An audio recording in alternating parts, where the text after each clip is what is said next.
Hello friends, स्वागत है आप सभी का हमारे यूट्यूब चैनल जी के ट्रैक में। तो दोस्तों आज की इस वीडियो में आपके लिए लेकर आया हूँ 25 क्वेश्चन, जो कि आज का हमारा टॉपिक है भारत के राष्ट्रीय प्रतीक। तो दोस्तों यहाँ से भी कभी कभी एग्जाम में क्वेश्चन पूछ लिए जाते हैं।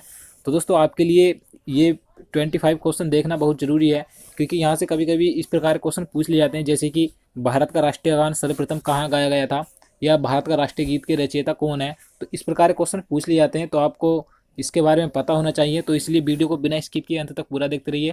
और आप हमारी वीडियो पहली बार देख रहे हैं तो हमारे चैनल को जरूर सब्सक्राइब करें, और उसके साइड में जो बेल आइकन है उसे जरूर दबाएं, ताकि जब भी मैं वीडियो अपलोड करूं आप उसे देख सकें। तो चलिए वीडियो शुरू करते हैं। तो दोस्तों आज का ये पहला क्वेश्चन है, भारत के राष्ट्रीय ध्वज की लंबाई और चौड़ाई का अनुपात कितना है। तो दोस्तों आपको पता होना चाहिए जो भारत का राष्ट्रीय ध्वज है उसकी लंबाई और चौड़ाई का अनुपात कितना है। तो दोस्तों उसकी जो लंबाई और चौड़ाई का अनुपात है 3:2 है, यानी कि इसका जो आंसर हो जाएगा ऑप्शन नंबर बी सही हो जाएगा, 3:2। तो दोस्तों जो आप इस चीज़ में कंफ्यूज मत होना कि आपको, जैसे कि अगला क्वेश्चन मैं आपको बता देता हूँ। जैसे यहाँ क्वेश्चन नंबर 2 है, भारत के राष्ट्रीय ध्वज की चौड़ाई और लंबाई का अनुपात क्या है। देखिए दोस्तों यहाँ पर पहले क्वेश्चन में पूछा गया था कि इसकी जो लंबाई और चौड़ाई का अनुपात, लेकिन दूसरे क्वेश्चन में पूछा गया है चौड़ाई और लंबाई। तो आप जल्दबाजी में इस क्वेश्चन को गलत मत करना, क्योंकि क्वेश्चन उल्टे सीधे करके पूछ लिए जाते हैं कि यहाँ पर लंबाई पूछी थी पहले और दूसरे क्वेश्चन में यहाँ चौड़ाई पहले पूछी है। तो लंबाई चौड़ाई थी 3:2, लेकिन यहाँ पर चौड़ाई लंबाई पूछी है तो कितनी हो जाएगी 2:3, यानी कि चौड़ाई कम है और लंबाई ज़्यादा है। तो पहले चौड़ाई आएगी, तो चौड़ाई 2:3 लंबाई हो जाएगी। तो आप इस चीज़ को याद रखिए। नेक्स्ट क्वेश्चन देखते हैं, भारत के राष्ट्रीय ध्वज के मध्य में बने धर्म चक्र का रंग क्या है। तो दोस्तों ये क्वेश्चन पूछा गया है कि जो भारत का राष्ट्रीय ध्वज है उसके बीच में जो धर्म चक्र बना है, जो गोल आकार का, आपको पता होगा उसका रंग कैसा है, किस प्रकार का उसका रंग है। तो इसका आंसर ऑप्शन नंबर बी सही हो जाएगा, गहरा नीला उसका रंग है जो बीच में धर्म चक्र बना है। चलिए नेक्स्ट क्वेश्चन देखते हैं। क्वेश्चन नंबर 4 है, भारत के राष्ट्रीय ध्वज के चक्र में कितनी तिल्लियां हैं। तो दोस्तों आप सभी को पता होगा, काफ़ी इजी क्वेश्चन है कि जो भारत का राष्ट्रीय ध्वज है उसके बीच में जो धर्म चक्र है उसमें कितनी तिल्लियां हैं। तो 24, यानी कि 24 तिल्लियां हैं। तो इसका आंसर ऑप्शन नंबर डी हो जाएगा। नेक्स्ट क्वेश्चन देखते हैं, स्वतंत्र भारत के राष्ट्रीय ध्वज का डिजाइन निम्नलिखित में से किसने बनाया था। दोस्तों वेरी इंपॉर्टेंट क्वेश्चन है, यहाँ से ये क्वेश्चन भी कई बार पूछा गया है कि जो भारत का राष्ट्रीय ध्वज है उसका डिजाइन किसने बनाया था, किसने तैयार किया था। तो दोस्तों आपको पता होना चाहिए। तो इसका आंसर ऑप्शन नंबर डी हो जाएगा, पिंगाली वेंकैया ने इसका डिजाइन बनाया था। तो इसका आंसर ऑप्शन नंबर डी सही हो जाएगा, पिंगाली वेंकैया। तो आप इसे याद रखिए। नेक्स्ट क्वेश्चन देखते हैं। क्वेश्चन नंबर 6 है, भारत का राष्ट्रीय गान है। तो आप सभी को पता होगा कि भारत का राष्ट्रीय गान क्या है। तो जन गण मन भारत का राष्ट्रीय गान है। तो काफ़ी इजी क्वेश्चन है, तो इसका आंसर ऑप्शन नंबर सी हो जाएगा। नेक्स्ट क्वेश्चन देखते हैं, भारत के राष्ट्रीय गान के रचयिता कौन है। तो दोस्तों राष्ट्रीय गान के रचयिता के बारे में आप सभी को पता होना चाहिए। तो आप इसका आंसर लगा सकते हैं कि राष्ट्रीय गान के रचयिता कौन है। तो इसका आंसर ऑप्शन नंबर बी हो जाएगा, रविन्द्रनाथ टैगोर राष्ट्रीय गान के रचयिता हैं। तो दोस्तों इस वीडियो में कुछ इजी क्वेश्चन भी है और कुछ ऐसे क्वेश्चन भी है जिसके बारे में आपको नहीं पता होगा।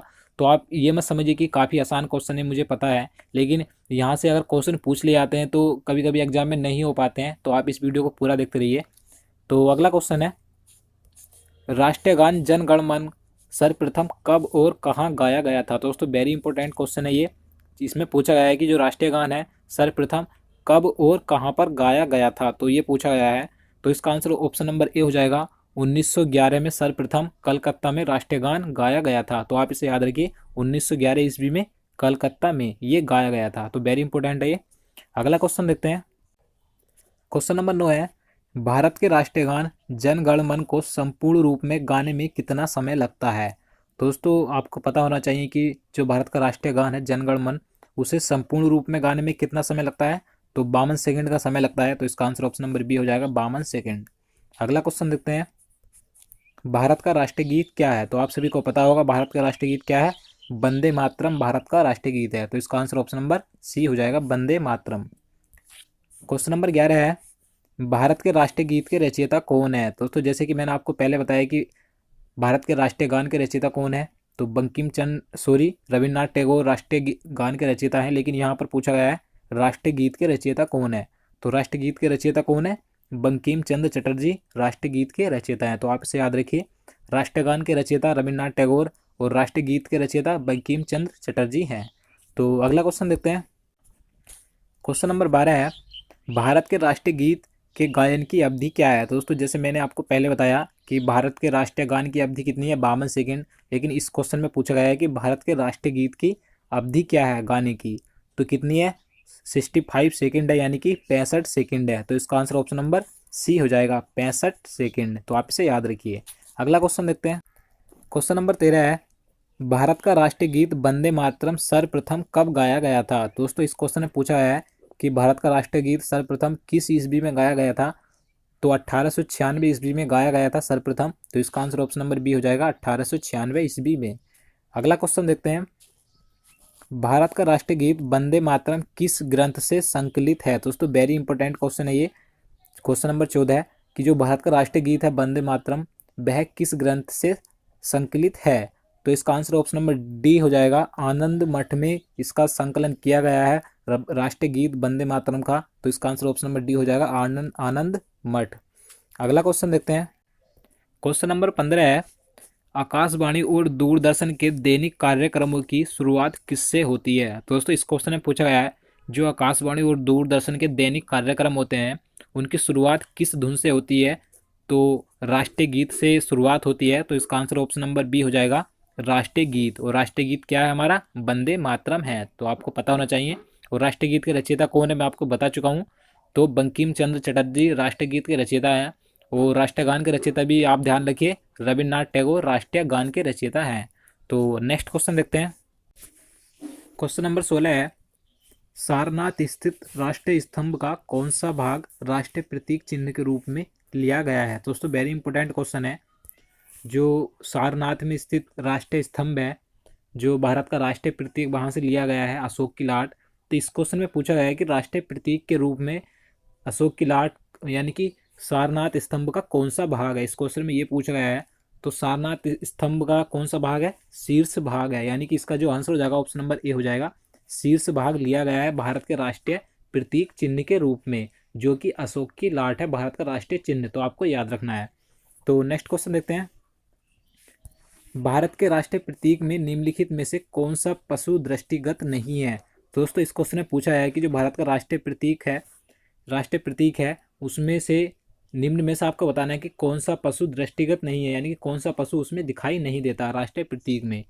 तो इसका आंसर ऑप्शन नंबर डी हो जाएगा, हिरण उसमें दिखाई नहीं देता है, जबकि सिंह यानी कि शेर और सांड और घोड़ा ये तीनों उसमें दिखाई देते हैं। तो अगला क्वेश्चन देखते हैं, भारत के राष्ट्रीय प्रतीक चिन्ह में कितने शेर दिखाई देते हैं। दोस्तों इस क्वेश्चन में पूछा गया है, जो भारत का राष्ट्रीय प्रतीक चिन्ह है उसमें कितने शेर दिखाई देते हैं, यानी कि सिंह दिखाई देते हैं। तो 3 सिंह उसमें दिखाई देते हैं। तो इसका आंसर ऑप्शन नंबर सी हो जाएगा, 3। तो अगला क्वेश्चन देखते हैं। क्वेश्चन नंबर 19 है, भारत का राज चिन्ह अशोक महान द्वारा सारनाथ में स्थापित सिंह स्तंभ से लिया गया है। इस राज चिन्ह के मूल स्तंभ में कितने सिंह हैं। तो दोस्तों इस क्वेश्चन में पूछा गया है कि इसमें कुल कितने सिंह हैं। तो 4 हैं। तो इसका आंसर ऑप्शन नंबर सी हो जाएगा। और मैं आपको बता दूं कि इससे पहले जो मैंने क्वेश्चन आपको बताया है कि भारत के राष्ट्रीय प्रतीक चिन्ह में कितने शेर दिखाई देते हैं, तो यहाँ पर पूछा है कि कितने शेर यानी कि सिंह दिखाई देते हैं। तो दिखाई देने की बात आती है तो 3 दिखाई देते हैं, लेकिन मूल रूप से कितने हैं स्तंभ में, 4 सिंह हैं, यानी कि 4 शेर हैं। तो आप इसे याद रखिए। नेक्स्ट क्वेश्चन देखते हैं। क्वेश्चन नंबर 20 है, भारत के राष्ट्रीय संबंध के रूप में किस संबंध को मान्यता दी गई है। दोस्तों भारत पूछा गया है कि भारत का राष्ट्रीय संबंध कौन सा है जिसे संबंध के रूप में मान्यता दी गई है। तो इसका आंसर ऑप्शन नंबर बी हो जाएगा, शक संबंध को मान्यता दी गई है राष्ट्रीय संबंध के रूप में। तो इसका आंसर ऑप्शन नंबर बी हो जाएगा, शक संबंध। नेक्स्ट क्वेश्चन देखते हैं।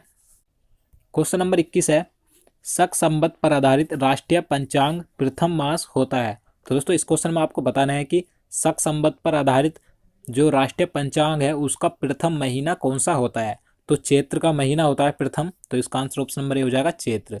अगला क्वेश्चन है, शक संबंध पर आधारित राष्ट्रीय पंचांग का अंतिम मास होता है। तो दोस्तों इस क्वेश्चन में अब आपको अंतिम महीना बताना है कि शक संबंध पर जो आधारित राष्ट्रीय पंचांग है उसका अंतिम महीना कौन सा होता है। तो फाल्गुन अंतिम महीना होता है। तो इसका आंसर ऑप्शन नंबर डी हो जाएगा, और प्रथम चैत्र का होता है। तो आप इसे याद रखिए। अगला क्वेश्चन है, क्वेश्चन नंबर 23 है, भारत का राष्ट्रीय पशु क्या है? तो आप सभी को पता होगा, वेरी इजी क्वेश्चन है ये। तो भारत का राष्ट्रीय पशु क्या है? बाघ है, ना कि चीता। आप इस चीज़ को मत लगाइए अगर आपको चार ऑप्शन में चीता देता है और या सिंह देता है। जो राष्ट्रीय पशु है बाघ है। नेक्स्ट क्वेश्चन देखते हैं। बाघ से पूर्व भारत का राष्ट्रीय पशु क्या था? तो दोस्तों इस क्वेश्चन में पूछा गया था कि जो हमारा इस समय वर्तमान में राष्ट्रीय पशु है बाघ, उससे पहले भारत का राष्ट्रीय पशु क्या था? तो आपको पता होना चाहिए। तो उससे पहले जो हमारा राष्ट्रीय पशु था क्या था? सिंह था, यानी कि शेर। तो नेक्स्ट क्वेश्चन देखते हैं। क्वेश्चन नंबर 25 है, भारत का राष्ट्रीय पक्षी है। तो आप सभी को पता होगा भारत का राष्ट्रीय पक्षी क्या है? मयूर, यानी कि मोर है। तो इसका आंसर क्या हो जाएगा? ऑप्शन नंबर ए हो जाएगा, मयूर।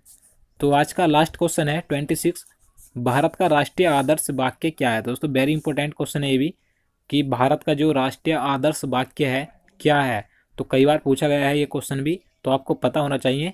तो सत्यमेव जयते भारत का राष्ट्रीय आदर्श वाक्य है। तो इसका आंसर क्या हो जाएगा? ऑप्शन नंबर ए हो जाएगा, सत्यमेव जयते। तो दोस्तों यही थे जितने क्वेश्चन आज मैं आपके लिए लेकर आया था। उम्मीद करता हूँ आपको वीडियो पसंद आया होगा। तो दोस्तों अगर आप इसी तरह के और आगे वीडियो चाहते हैं तो हमारे चैनल को जरूर सब्सक्राइब करें। साथ ही में उसके साइड में जो बेल आइकन है उसे जरूर दबाएं। तो दोस्तों मिलते हैं नेक्स्ट वीडियो में, तब तक के लिए नमस्कार।